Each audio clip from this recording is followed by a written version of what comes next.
አላልኩም። ድርሻዬን ወስዳለሁ፣ ድርሻዋን ሰጣታለሁ። ግን ደግሞ ያንን ማድረግ የምችለው ያንን አረመኔ ስትሰጠኝ ብቻ ነው። ይሄም ያንቺ ሆኗል። መኪናውም ቤቱም ሁሉም ነገር የኔ ነው። ቆይ ግን ምን ብታስነክ ነው እንደዚህ የነፈዘው? መጀመሪያም ነፈስ ስለሆነ ነው። አውቃለሁ፣ ልክ ናት። ግን ደግሞ እማዬ ምን ቢያለች? አንተ አትጨነቅ ናትዬ። እንዴት ነው አለመጨነቅ የምችለው? የሚያስጨንቅ ምንም የለም ናትዬ። ሁሉም እኮ ለራሱ ለህይወቱ ነው የሚሮጠው። ልክ ነሽ ትሁቴ። ግን በአሁን ሰዓት እኔ ለእናቴ መሮጥ ያለብኝ። እናትህን አውራት ናትዬ። መፍትሄው እሱ ብቻ ነው። አሁን ግን ናቲ ራሱ ልክ እንደሆንሽ ነው እያሰበ ያለው። እውነቱ ጥቅማቸው ይነካል እንጂ እኮ ልክ እንደሆንኩኝ ያውቁታል። ይስተካከላል። አንድ ነገር ልንገርሽ ቱት፣ ሁሉም ሰው እስከጠቀምሽው ብቻ ነው የሚወድሽ። ሞኛቱኝ። የእሷ የሆነው የእሷ ነው። ግን ደግሞ ህይወቴን ያበላሸው ሰው ትስጠኝ ብላለች። እንደውም ራሴ ሄድና እናግራታለሁ። አጃጅለሹ ንብረቴን ተቀብለሽዋል። ጅል ከተገኘ መቀበል ነው እንጂ። ቤቲ፣ ልጅነቴን ወጣትነቴን የጨረስኩበትን ንብረቴን መልሽልኝ። ከእሱ ጋር በምጨርሰው ጨርሰዋለሁ። እሺ ብርሽን ልስጥሽ፣ ወንድምሽን ስጭኝ። ታዲያ እሱ እኮ ግልጽ ነው እንደዛ እንደምትልሽ። የእሷ በደል ወንድሜ ካረገው በምን ይለያል? ችግራችሁ ሁለታችሁን ፍቱ። እኛ ከመካከላችሁ ወጥተናል። ግን ደግሞ አንድ ነገር ቢደርስብሽ ወንድምሽ መጥቶ ያድንሽ። እንዲሁም የራሱ ጉዳይ። አንድ ወንድሜ ነው፣ ከምንም ውስጥ ደርሶ ያድነኛል። ያዳነችሽ እኮ ትሁት ናት።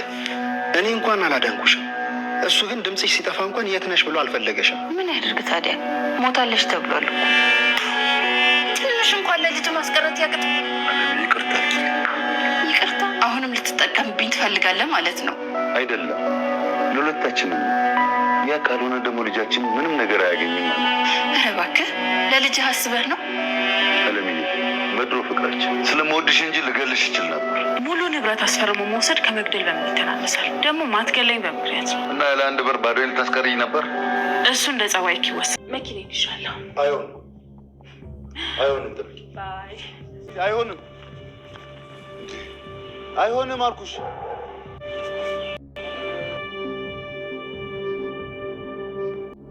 አቶ ገዛኸኝ በስተመጨረሻም እንግዲህ ማለት ነው ቤቲ ሁሉ ነገሩን ወስዳበታለች። ያው ማለት እንግዲህ መኪናው ሳይቀር ነው የወሰደችበት ማለት ነው። አቶ ገዛኸኝ እጅጉን በጣም ነው የተናደደው። ምክንያቱም እንግዲህ እያንዳንዱን ማለት ነው ቤቱንም ሁሉን ንብረቱን በሙሉ በቤቲ አዝሮት ነበረ። ይሄን ያደረገው እንግዲህ ገና እናቴ ማለት ነው በመጣበት ሰዓት ላይ ንብረትን ሊካፈለኝ ይችላል፣ የእናቴን ንብረት ብሎ ሊጠይቀኝ ይችላል እያለ ማለት ነው በእያንዳንዱ ማለት ነው የአለምዬን ወይንም ደግሞ የራሱን የልጁን ንብረት በሙሉ ቀስ ቀስ እያለ ወደ ቤቲ አዙሮላት ነበረ። ከዚህ በፊት ካስታወሳችሁ ቤቲ እንዳትክደው በጣም እጥረት እያደረገ ነበር ማለት ነው። በስተመጨረሻም እንግዲህ ሆን ብላ አስባበት ስለገባች ቤቲ ማለት ነው አሁን ላይ የአቶ ገዛኸኝ የሆነን ነገር በራሷ አድርጋለች ማለት ነው። ስለዚህ ይብን መኪናውን ራሱ ወስዳበታለች እና በዚህ ምክንያት አቶ ገዛኸኝ እጅጉን በጣም ነበር የተበሳጨው የተናደደው ማለት ነው።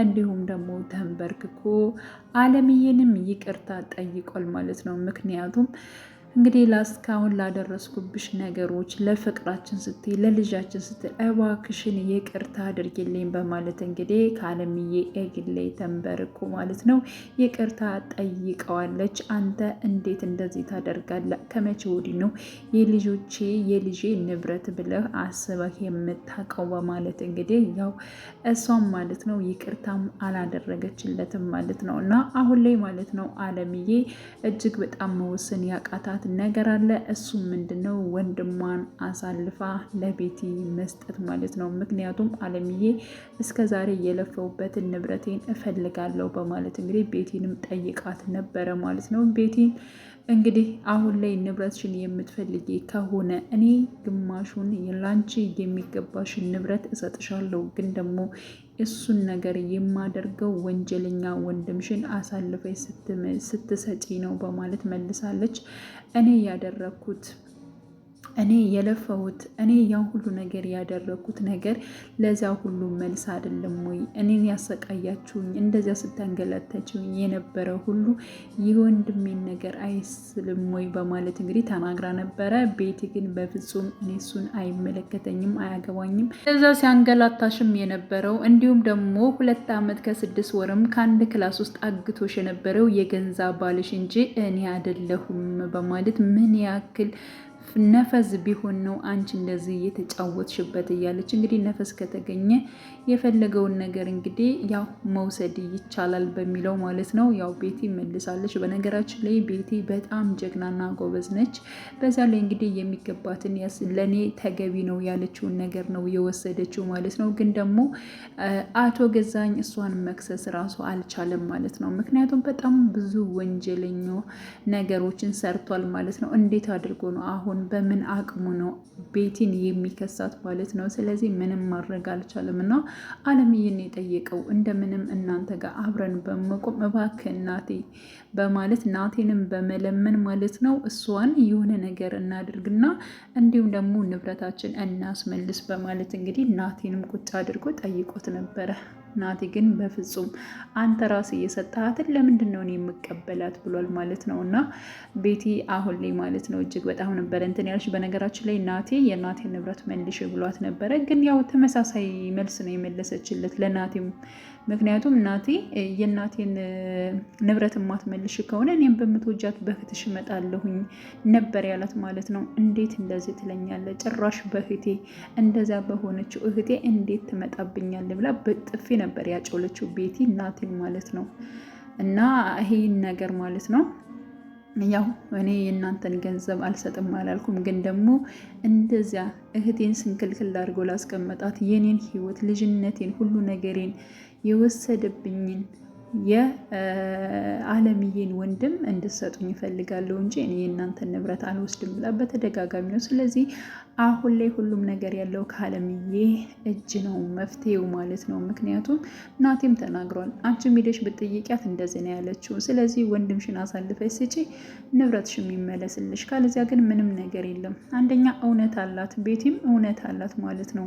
እና ሁላቸውም ከቤቲ ጎን ነው የቆሙት። እውነት ለመናገር ትሁትም እንደዚው ከቤቲ ጎን ነች፣ ናትም እንደዚው፣ አባባም እንደዚው ከቤቲ ጎን ነች ማለት ነው። እና አሁን ላይ እንግዲህ በባለፈው ፓርት ላይ አቶ ገዛኸኝ ማለት ነው ያው ህይወትን እዣታለሁ ብሎ አስቦ ነበረ። ግን ደግሞ ህይወት ምንም ነገር አልሆነችም ብሏል ማለት ነው። ምንም ነገር አልሆነችም፣ ደህና ነች ብሎ እንግዲህ ራሱ ባቢ ለቤቲ ነግሯታል ማለት ነው። ስለዚህ አሁን ላይ ቤቲ ወደ እህቷ ለመሄድ ወስናለች። ያው መኪናዋን እዛ እያሽከረከረች ማለት ነው። ስለዚህ እህቷን ለማሳከም ጥረት እያደረገች ትገኛለች። ደግሞ ሙሉ በሙሉ ድና በሁለት እግሮቿ እንደምትራመድ እህቷ እንደምታይ ማለት ነው።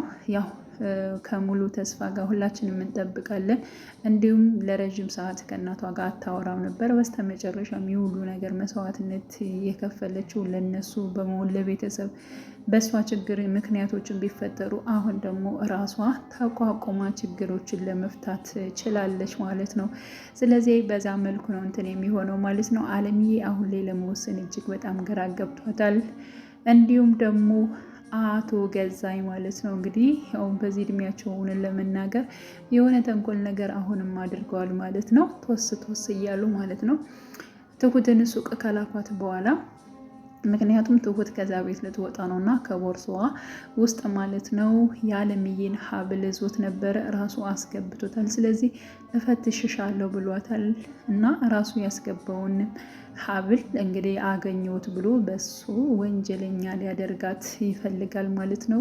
በእርግጠኝነት ማለት ነው ይህ ነገር እሷ ታደርገዋለች ብለው ሁላቸውም አይገምቱም። ግን ደግሞ እውነተውን ቀስ ብላ ማለት ነው እራሷ ትሁት ታወጣዋለች እንጂ በእርግጠኝነት ሌባ ተብላማ ማለት ነው በናቲ ፊት ባለምዬ እንዲሁም በአባባ ፊትም መዋረድም አትፈልግም። ይህን ነገር ደግሞ እሷ እንደማታደርገውም ሁላቸውም ያውቃሉ። ግን ደግሞ የራሷን ጥርት ያለ ልብ ለማሳየት ብዙ እጥረቶችን ትጓዛለች ብዬ አስባለሁ ማለት ነው። ግን አቶ ገዛኝ የሄደበት ጥግ በጣም ነው የሚያስጠላው ማለት ነው። ሆነን ለመናገር በዚህ እድሜያቸው እንግዲህ አሁን ላይ ማለት ነው። ያው እንግዲህ ትሁትን ምንም ገንዘብ የለውም እኮ ቢያንስ እንኳን ይሄን የሚከፍላት የለውም እና ብትሄድ ይሻላል ብሎ ማሰናበት ሲገባው ጭራሽ ሌባ ነሽ ብሎ ማለት ነው ሌላ ውስጥ ሊያስገባት ፈልጓል ማለት ነው። እና እንግዲህ እስኪ መጨረሻው ምን ሊፈጠር ይችላል የሚለውን አባባ እውነት ለመናገር አሳዝነውኛል። ምክንያቱም አለምዬ ወደ አቶ ገዛይን ቤት ስትሄድ ማለት ነው በጣም ነበር የተናደደው። እንድትሄድ አልፈለገም። ያው በጣም ይወዳታል፣ ያከብራታል ማለት ነው። ከእሷ ጋር ህይወትን መቀጠል ፍላጎት አለው ናቲ ከትሁት ጋር ህይወትን መቀጠል እንደፈለገው አባባ ማለት ነው ከአለምዬ ጋር ቀሪ ዘመናቸውን ለማሳለፍ እቅድ አላቸው። እና አቶ ገዛኝ ይቅርታ ጠየቀኝ እንደዚህ ያደረኩት እያለ ስትነግረው ነበረ። ግን ደግሞ መሄዷ ቅር ብሎታል። አለምዬ ግን እጅግ በጣም ነው የተደሰተችው። እንዳሸነፍኩ ነው የምቆጥረው፣ ምክንያቱም እሱ ተንበርኩ እኔን ይቅርታ ጠየቀኝ በማለት የአሸናፊነት እንግዲህ ልብ ተሰምቷታል ማለት ነው። እንግዲህ ቀጣይ ፓርት ማለት ነው ምን ሊፈጠር ይችላል የሚለውን ሁላችንም በጉጉት የምንጠብቀው ይሆናል። በነገራችን ላይ አቶ ገዛኝ እንደዚህ በመሆናቸው እጅግ በጣም ደስ ይላል። ምክንያቱም በጣም ብዙ ወንጀል ነገሮችን ሰርቷል። ተንኮለኛ መጨረሻው መቼም አያምርም ማለት ነው። ስለዚህ የተንኮለኞች ሰው መጨረሻ አያምርም። የመልካሞች ደግሞ እንግዲህ መጨረሻው ያማረ እየሰመረ እንደሚሆኑ ሁሌም የታወቀ ጉዳይ ነው። የጊዜ ጉዳይ ነው እንጂ ማለት ነው ሁሉም ነገር ይስተካከላል ማለት ነው። እና እንግዲህ ቀጣዩን ፓርት ሁላችንም በጉጉት የምንጠብቀው ይሆናል። ውድ የቻናሌ ተከታታዮች ቤተሰቦች በያላችሁበት ሰላማችሁ ይብዛልኝ። ለቤቴ አዲስ የሆናቸው የደውል ምልክቱን በመጫን ቤተሰብ የሆኑ መልካም ጊዜ ተመኘሁላችሁ።